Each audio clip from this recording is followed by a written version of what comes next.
বিটিআরও বুলে চলে গেছে ক্যাম্পে, আর আমাদের বিএসএফও চলে গেছে ক্যাম্পে। এই সময়তে ঘেরে এসে আমাদেরকে মেরেছে।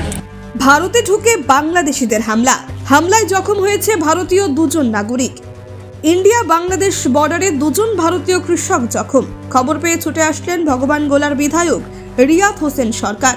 এই ঘটনা মুর্শিদাবাদ জেলার রানীতলা থানার আখেরিগঞ্জ গ্রাম পঞ্চায়েতের নির্মল চর ভারত বাংলাদেশ সীমান্তে। গ্রামবাসীরা জানান, ইন্ডিয়া বাংলাদেশ বর্ডারে বেশ কিছু জায়গায় পিলার নেই।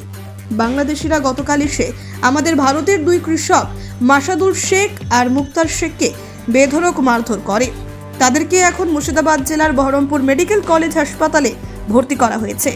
এই নিয়ে আজ ভগবান গোলার বিধায়ক রিয়াত হোসেন সরকার বর্ডারের বিভিন্ন সমস্যা নিয়ে আখিরিগঞ্জের নির্মলচর মাতচর বিএসএফ ক্যাম্পে কোম্পানি কমান্ডারের সঙ্গে বর্ডারের সমস্যা নিয়ে আলোচনা করলেন এবং আহত ব্যক্তিদের পরিবারের সঙ্গে সমবেদনা কথাবার্তা বলেন। গ্রামবাসীদের পক্ষ থেকে অভিযোগ উঠে আসছে যে বেশ কিছু জায়গায় পিলার নেই, তার কাটার বেড়াও নেই। বাংলাদেশিরা গরু মহিষের দল নিয়ে এসে আমাদের ভারতীয় চাষিদের ফসল নষ্ট করে দিচ্ছে, খাইয়ে দিচ্ছে। গতকাল 3 জন ব্যক্তি ভারতীয় কৃষক মাঠ যোগানদার, তারা সীমান্তবর্তী এলাকায় ছিল, জমি দেখাশোনার কাজ করছিল। সেই সময় বাংলাদেশের কিছু দুষ্কৃতী ভারতের ভেতরে এসে মাসাদুল শেখ এবং মুক্তার শেখের ওপর চড়াও হয়ে তাদেরকে ব্যাপক মারধর করে। চিকিৎসার জন্য তাদের বর্তমানে বহরমপুর মেডিকেল কলেজ হাসপাতালে ভর্তি করা হয়েছে। কি বলবেন? দেখুন, কালকে রাত্রেবেলায় এই সমস্যাটা শোনা মাত্রই, ঠিক আছে, আমরা এখানে যে বিওপি আছে সেই বিওপি যিনি হেড আছেন তার সঙ্গে যোগাযোগ করেছিলাম, ঠিক আছে। আজকে সকালবেলাতে খুব সকালবেলাতে বেরিয়ে একদম আমরা এখানে নির্মলচর ক্যাম্পে, হ্যাঁ, আউটপোস্টে আমরা এসেছি এবং আমাদের যিনি আছেন বিনোদ কুমার, ঠিক আছে, উনি যথেষ্ট ভালো কথা বললেন এবং সহযোগিতার হাত বাড়িয়ে দেন বলে ওনারা সব যথেষ্টভাবে করছে। এখন কিছু কিছু জায়গায় আপনাদের পিলারের একটু সমস্যা আছে, ওই জায়গাটায় সব কথা বললাম এবং সেটা শর্ট আউট করার চেষ্টা করছি। ওনাদের এন্ড থেকেও চিঠি করবে, আমিও এন্ড থেকে চিঠি করবো, ডিএম সাহেবকে করবো চিঠি, এবং বিভিন্ন জায়গায় যেখানে দপ্তরে চিঠি করা সেই জায়গাটা করবো, যাতে আমাদের যে সমস্ত জমিগুলো আছে আমাদের চাষিরা যাতে ঠিকমতো চাষবাস করতে পারে এবং ঠিকমতো ফসলটা যাতে ওখান থেকে তুলে নিয়ে আসতে পারে সেই ব্যবস্থা। দীর্ঘক্ষণ ধরে প্রায় 1 ঘন্টার উপর আলোচনা হলো। অটোমেটিক সকাল থেকে কিন্তু ওদের ফ্ল্যাগ মিটিং চলছে এবং আবারও একটা ফ্ল্যাগ মিটিং মনে হয় फ्लैग मीटिंग हो रहा है उधर। हाँ, एक होगी खत्म और दूसरी कमांडर लेवल की फ्लैग मीटिंग हो रही है अभी। हाँ, अभी আরেকটা কমান্ডার লেভেলের ফ্ল্যাগ মিটিং চলছে, ঠিক আছে। তো যাই হোক, পরিস্থিতি এখন আমাদের ঠিকই আছে এবং বাদবাকিটা তখন আগে দেখা যাবে। আমি রিকোয়েস্ট করলাম যে 1 সপ্তাহের মধ্যে আর কি আমি ওই একদম 0 পয়েন্টে যেতে রাজি আছি এবং সেখানে চাষবাসটা কী ধরনের হয়, মানুষ কীভাবে চাষবাস করে বা আমাদের এলাকাটা কতদূর কী প্রতিকূলতার মধ্যে কৃষকরা চাষবাস করে সেটা আমি খতিয়ে দেখব এবং সংশ্লিষ্ট মহলে আমি জানাবো। জানা যাচ্ছে যে কিছু কিছু জায়গায় পিলার নেই, সেখান দিয়ে তো বাংলাদেশিরা ঢুকছেই, গরু মহিষ ঢুকছে এবং যেখানে পিলার আছে সেখানেও কিন্তু ঢুকে যাচ্ছে। দেখুন, বিষয়টা হচ্ছে যে মোটামুটি চল্লবন গোলা থেকে এটা হচ্ছে মদনঘাট, হ্যাঁ, এই পোস্টটা 12 কিলোমিটার লেন্থ যেটা আছে, 16 নিয়ার অ্যাবাউট যাক 12 থেকে 16 কিলোমিটার। তো এইটাতে কিন্তু ফেন্সিংয়ের কাজটা নেই, বাদবাকিগুলো আছে।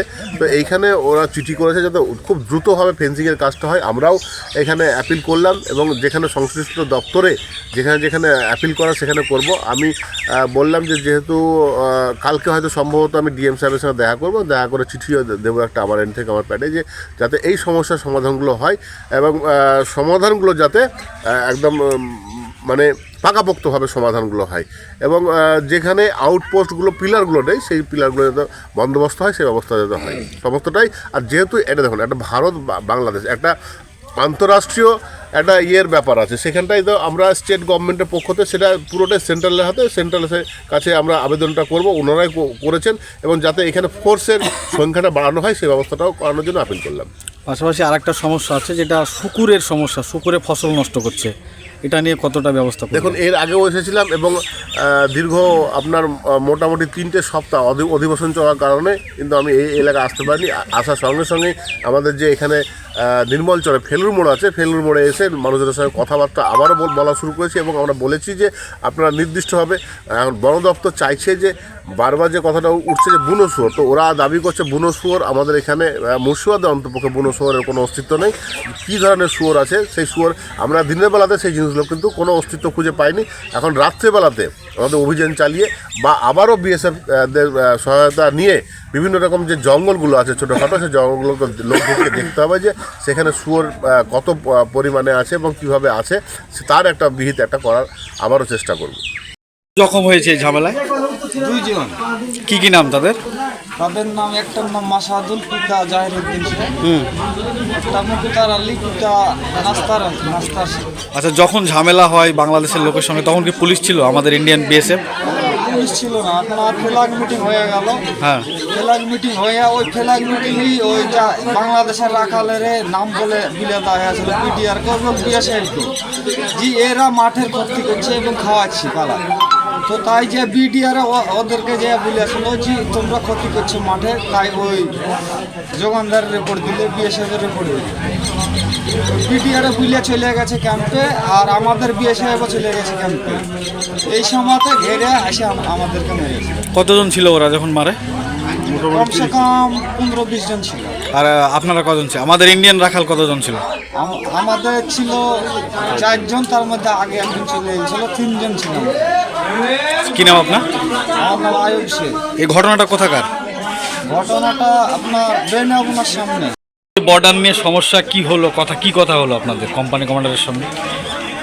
কোম্পানি কমান্ডারের সঙ্গে আমাদের কথা হলো যে বর্ডারে যেখানে মিস পিলার, সেখানে পিলার নাই, সেখানে ইন্দো বাংলা জয়েন্ট সার্ভের জন্য আমরা আপিল করলাম। বিএসএফের তরফ থেকে করুক, আমরা পাবলিক মার্ক পিটিশন দেবো ডিএমকে, এবং এমএলএ সাহেব বললো আমার তরফ থেকে আমি ডিএমকে অ্যাপ্লিকেশন দেবো যাতে জয়েন্ট সার্ভের মাধ্যমে ওই মিস পিলার জায়গায় পিলার হয়। আর বর্ডারে বাংলাদেশের যে পাবলিক আমাদের কলাই ফসল ছড়িয়ে দিচ্ছে বা প্রতিদিন খাইয়ে দিচ্ছে, এবং আমাদের যে 2 জন মাঠ চৌকিদার আহত হয়েছে গতকালকে আনুমানিক 3 ঘটিকার সময়, একজনের নাম মাসাদুল শেখ, পিতা জাহির শেখ, চরকৃষ্ণপুর বাড়ি, আর একজনের নাম হচ্ছে মুক্তার শেখ, পিতা নাস্তার শেখ, পুরো বাড়ি চরকৃষ্ণপুর। এরা মাঠের ফসল রক্ষণাবেক্ষণের জন্য চাষি তাদেরকে মাঠ চৌকিদার হিসেবে নিয়োগ করে। তারা সেই মোতাবেক প্রতিনিয়ত প্রায় 2 মাস হইতে মাঠের ফসল যোগাই দিচ্ছে। এই মতো অবস্থায় প্রতি বছরের ন্যায় এবছরও বাংলাদেশের সাধারণ মানুষ তাদের মহিষ গরু দিয়ে, গবাদি পশু দিয়ে আমাদের ফসলকে ছড়িয়ে দেয়, এবং ইন্ডিয়ান যে জমি সেটা তারা প্রতি বছরই দখল করে অবৈধভাবে। এটা আমাদের বিএসএফকে অনেক বলা সত্ত্বেও বিএসএফের একটা 10 পোস্ট চৌকি আছে, তারা ওখানে পর্যাপ্ত পরিমাণ আমাদের ওখানে জওয়ানের অভাব, যার জন্য ওখানে ডিউটি এবং যে ইন্ডিভিজুয়াল যে আমাদের বাংলাদেশের পাবলিক যে ভারতের মধ্যে এসে অবৈধ কাজ করছে, তার জন্য ওরা সহযোগিতা পাচ্ছে। যদি ফোর্সের যে চাহিদা সেটা যদি বেড়ে যায়, তাহলে এই অবৈধ কাজ এবং ভারতের মধ্যে এসে যে ভারতের কলাই ফসল যে নষ্ট করছে বা ছড়িয়ে দিচ্ছে, সেটা কিন্তু আগামী দিনে আর সেটা ক্ষতি করতে পারবে না। মূল সমস্যা হচ্ছে ওখানে জওয়ান বাড়াতে হবে। হ্যাঁ, ওখানে জওয়ান বাড়াতে হবে। আর আরেকটা হচ্ছে ইন্দো বাংলা জয়েন্ট সার্ভে, যেখানে পিলার নেই সেখানে সেই জায়গাটাতে পিলার হয়ে গেলে ওই সমস্যাটা থাকবে না। পয়েন্টে পুলিশ করতে হবে, ডিউটি করতে হবে। আর আমাদের যে ফোর্স, তাদের যে ওপি পয়েন্ট আছে, তারা টাইমলি ডিউটি করবে, তাহলে ওইসব সমস্যাগুলো দূর হবে। এবং আমাদের যে ইন্ডিয়ান ল্যান্ড, ওখানে প্রায় 14 কিলোমিটার ইন্ডিয়ান ল্যান্ড, সেই জায়গাতে আমরা চাইছি গভর্নমেন্টের তরফ থেকে, আমরা কেন্দ্র সরকারের কাছে আবেদন করছি, রাজ্য সরকারের দিক থেকেও আমরা সহযোগিতা চাইছি যে ওখানে তার কাটা বা তারবন্দি হয়ে যাক, এবং ইন্ডিয়ার জমি আমাদের ভারতের এবং বাংলাদেশের টোটালি ডিভাইডেডভাবে আলাদাভাবে আপন চিহ্নিত হয়ে যায়। কারণ ওখানে যে পিলার আছে, পিলারের উপর দিয়ে টোটাল জমি যদি আপনার তারবন্দিতে ঘেরা পড়ে যায়, তাহলে আর বাংলাদেশের লোক আমাদের ভারতের মধ্যে আসতে পারবে না এবং এই ক্ষতি করতে পারবে না। এটা কালকে ফ্ল্যাগ মিটিং হলো, কালকে 12টার সময়, 11টার সময়। ওরা ফ্ল্যাগ মিটিংখানে যায় ওখানকার আখাল গ্রুপকে আর ওই যে ঘাস কাটারা ছিল, তারা কি বিলেছে না বিলেছে বিডিআর যায় আমরা জানি না।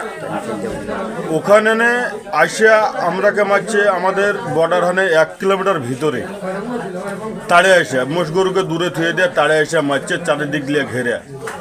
এই কারণেই আমাদের ওই 2টো যোগানদার, মাঠ যোগানদার, এরা ক্ষতিগ্রস্ত হয়েছে। এখন বহরমপুর মেডিকেল হাসপাতালে ভর্তি আছে, অবস্থা খুব একটা ভালো নয়, সিরিয়াস আছে। এই তো আমার কথা। কি নাম আপনার? আমার নাম ভালো নাম হাসান আলী। ওরা এখন কোন হাসপাতালে ভর্তি আছে? মেডিকেল বহরমপুর মেডিকেল হাসপাতালে ভর্তি আছে। ব্যুরো রিপোর্ট, চেতনা নিউজ। হলমার্ক সোনার গহনার বিপুল সম্ভার নিয়ে এলো জীবন্তীর সাকিব জুয়েলার্স। এখানে পাবেন দুর্দান্ত অফার।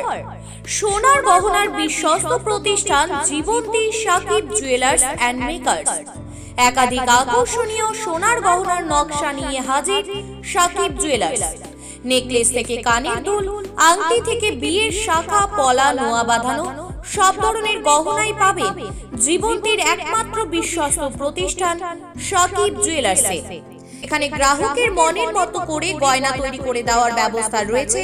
শুধু সোনার গহনাই নয়, কম দামে রূপোর, চাঁদির গহনার অভাবনীয় কালেকশনও রয়েছে জীবন্তী সাকিব জুয়েলার্স অ্যান্ড মেকার্সে। আমাদের ঠিকানা জীবন্তী বাস স্ট্যান্ড, শাহিদ হাজি মার্কেট, কান্দি, মুর্শিদাবাদ। যোগাযোগ নম্বর 9932846770 অথবা 7478666786।